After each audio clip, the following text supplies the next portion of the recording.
আসসালামু আলাইকুম। নেটের কারণে আপনাদেরকে লাইভ থেকে চলে যাইতে বাধ্য হয়েছি, যে নেট পাচ্ছে না। যে নেটের কারণে আপনাদেরকে সুষ্ঠুভাবে ও প্রত্যেকটা জিনিস আপনাকে উপলব্ধি করে বলতে পারতেছি না। কারণ একটু নড়াচড়া করলে, বর্ডারে একটু সাইডে নড়াচড়া করলে পরে আপনার থাকতেছে না, নেট থাকতেছে না। বিধায় বিধায় আমরা এই অনেক পরে আপনাদেরকে লাইভে আবার আসলাম। আমরা খুবই দুঃখিত যে আপনাদেরকে লাইভটা সরাসরি দীর্ঘক্ষণ পরে আসার কারণে আপনারা দুঃখিত। আপনারা আমাদের লাইভে থাকবেন এবং শেয়ার কমেন্ট করে জানাবেন। আমরা সেই বর্ডার সাইডটা যেটা কথা বলছিলাম, যে এটা হচ্ছে মিকলিগঞ্জ, ইন্ডিয়ার কলকাতা, যেটা পশ্চিমবঙ্গের আন্ডারে যেটা আছে, মমতা ব্যানার্জি এই পুরাটা এই জায়গাটা থাকে মিকলিগঞ্জ এই জায়গাটা। আর এটা হচ্ছে ঝাড় সিংহাসন, যে এলাকাটা যে আছে ঝাড় সিংহাসনও নামে পরিচিত এই সাইডটা। এবং হচ্ছে পূর্ব সাধনা ইউনিয়ন, পাশে হচ্ছে কালীগঞ্জ। এটাই আমাদের বর্ডারের শেষ সীমানা।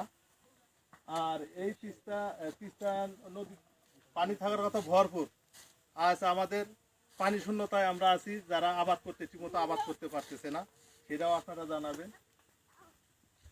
আর কে কোথা থেকে দেখতেছেন সেটাও আপনারা আমার কমেন্ট করে বা শেয়ার করে জানাবেন, যে আমরা আপনাদেরকে ভালোভাবে বলতে পারতেছি কিনা। আমি কোনোদিন লাইভে আসি নাই, এই প্রথম আমি আসছি। তাও আমাকে জোর করে এই নানা নিয়ে আসছে, নাতিকে আহ্বান করছে যে আপনি আসেন, একটু কথা বলেন। আপনি বিভিন্ন জায়গাতে ভিডিও ফুটেজ দেন, কেউ দেখে না, কেউ কোথা থেকে বলছে সেটাও জানান। এই জন্য আমার মূল উদ্দেশ্য এখানে আসা। যে আসার কারণে হচ্ছে আপনারা আমাকে চিনলেন, এবং বিভিন্ন জায়গা থেকে ফুটেজ যেগুলো দিব সেগুলো আপনারা উপলব্ধি করতে পারবেন যে সেই এই ব্যক্তিটা ভিডিওগুলো দিচ্ছে।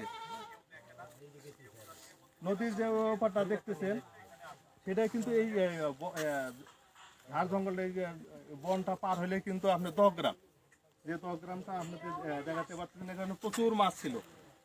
যেটা প্রচুর মাছ ছিল, এখন মাছের পরিমাণটা কমে গেছে, কারণ পানি নাই। নদীতে যদি পানি থাকতো তাহলে মাছ থাকতো, আর নদীতে পানি নাই, মাছও নাই। আমরা এখন বিভিন্ন ধরনের মাছ আর দেখতে পাই না। এখন দুই একটা পরিচালিত, যেটা বৈরাল মাছ নামে আমাদের পরিচিত, তিস্তা নদীর মাছ, সেই তিস্তা নদীর মাছ আমরা এখানে খাই থাকি। এবং এই যে যারা মাছ মারে, তারা মাছ কিছু পাইছে, কিছু পায় নাই। তারা এখন গা গোসল ধুয়ে এখন চলে যাচ্ছে, মাছ অল্প, সেই রকম আর মাছ এখন আর পাওয়া যাচ্ছে না। বড় ধরনের মাছ শিকার হচ্ছে না। তাদেরকে জিজ্ঞাসাবাদ আমরা করছি, কিন্তু সেরকম মাছ আর নাই। আর বর্ডার সাইড এখন গরম, এখন যাওয়া যাচ্ছে না বর্ডারের সাইডে। যে কোনো সময় বিএসএফ বা কোনো কিছু আমাদের ক্ষতি করতে পারে, বিদায় আমরা বর্ডার সাইডে যাইতে পারি নাই। বিদায় আমরা একটু দূরে থেকে, এই যে দেখতে পাচ্ছেন সামনে কিন্তু বিএসএফ এর যে ক্যাম্প আছে, এই সামনে কিন্তু বিএসএফ এর ক্যাম্প আছে একটা। এখানে আমরা আপনাদের দেখাতে পারলাম না, খুব আমরা লজ্জিত যে আপনাদেরকে যে জায়গায় আসছি আমরা শেষ সীমানায়, উত্তরবঙ্গের নীলফামারী জেলা কিংবা উপজেলা শেষ সীমানা, এবং হয়েছে দেখানোর জন্য, এবং লাইভ দেখানোর ছিলাম। কিন্তু দুঃখের বিষয়, নেটের কারণে আপনাদের আর আমরা ভালোভাবে এরিয়াটা পুরোটা দেখাতে পারি নাই। আপনারা একটু কমেন্ট করে আমাদের জানাবেন যে আমাদের লাইভে কতজন জানাবেন। হয়তো আমি দেখতে পাচ্ছি না, আমি একটু দূরে আছি। কতজন আছেন পাশে আপনারা জানাবেন, এবং যারা যারা এখনো আসেন নাই একটু লাইভে আসবেন, আমাদের একটু অভিনন্দন জানাবেন। আমাদের পরবর্তীতে আরো ভালো ভালো তথ্য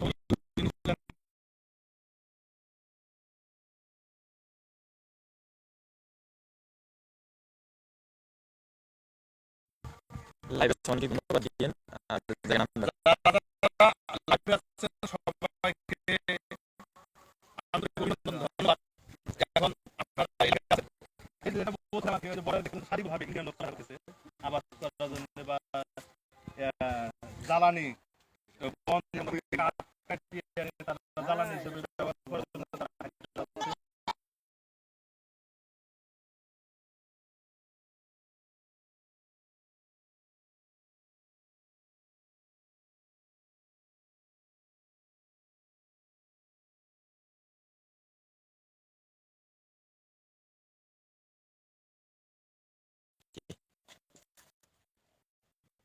ঠিক আছে, বড় ভাই একটু আসেন।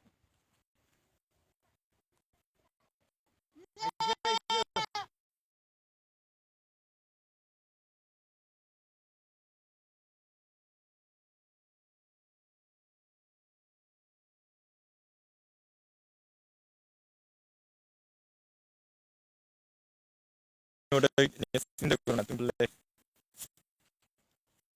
ভাই এই জায়গাটার নাম কি?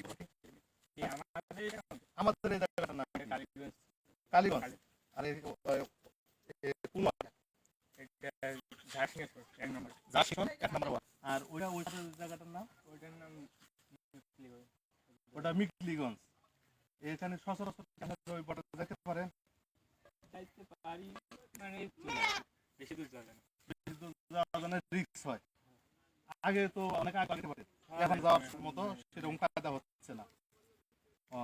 আবার চাষবাস করতেছে আমাদের বড় এই বাংলাদেশ সীমান্ত ওই পাশে আছে, তাই না?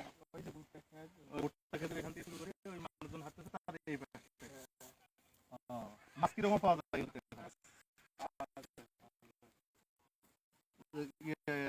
বড় বড় মাছ এগুলো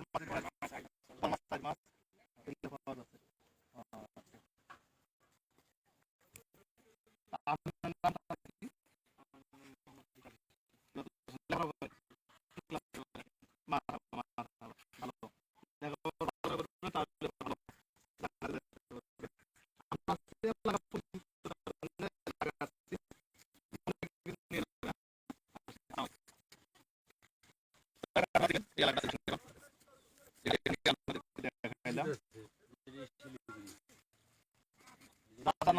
আপনাদের আন্তরিক অভিনন্দন শুভেচ্ছা জানাচ্ছি। এখন জোহরের আজান হচ্ছে, আমরা একটু নীরবতা পালন করছি, মাঝখানে আপনার কথাগুলো শুনতে পারেন নাই। এরপর আজান শেষ হলো, আমরা কারো কথা বললাম, আপনারা শুনতে পাচ্ছেন। এখানে আপনার আমাদের জন্য বিশাল এই জায়গাটা যে পেঁয়াজের পুলি, আর পেঁয়াজ চাষ করার জন্য পেঁয়াজের পুলি গাড়া হয়েছে। আর সব জায়গাতে আবাদ হয় না, এই সাইডে গম, আমাদের গম ভুট্টা এটা এখানে প্রচুর পরিমাণ আবাদ হয়, যেটা ভুট্টা অলরেডি এখানে হয়ে গেছে। আলু আলু মাশাআল্লাহ ভালো, এখানে আবাদ ফলনযোগ্য জায়গা খুবই সুন্দর আবাদের জন্য। এখন কতজন লাইভে আছেন আমাদের একটু জানাইন, শেয়ার করিয়ে আবার জানাই আন্তরিক অভিনন্দন। এই থাকতে এখন রোদের তীব্রতাটা নাই, কারণ শীতের শীত নাই, মোটামুটি গরম চলে আসছে, 5 জন গোসল করতে পারছে। আর গত 2-1 দিন আগে খুবই এখানে প্রচন্ড শীত ছিল, এখন সেই শীতটা নাই। এখানে কিন্তু প্রচুর পরিমাণ শীতের দিন থাকে, এবং বর্ষা দিনে আবার বৃষ্টি বেশি থাকে এই জায়গাগুলোতে, কারণ নদী সাইড এবং ইন্ডিয়ার বর্ডার, এখানে পাহাড় পর্বত আছে বিভিন্ন জায়গাতে। বিদায়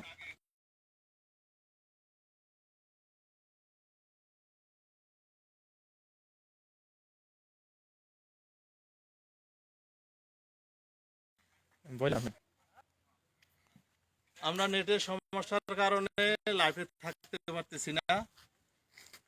আপনারা যে যেখানে আমাকে কমেন্ট করে জানান।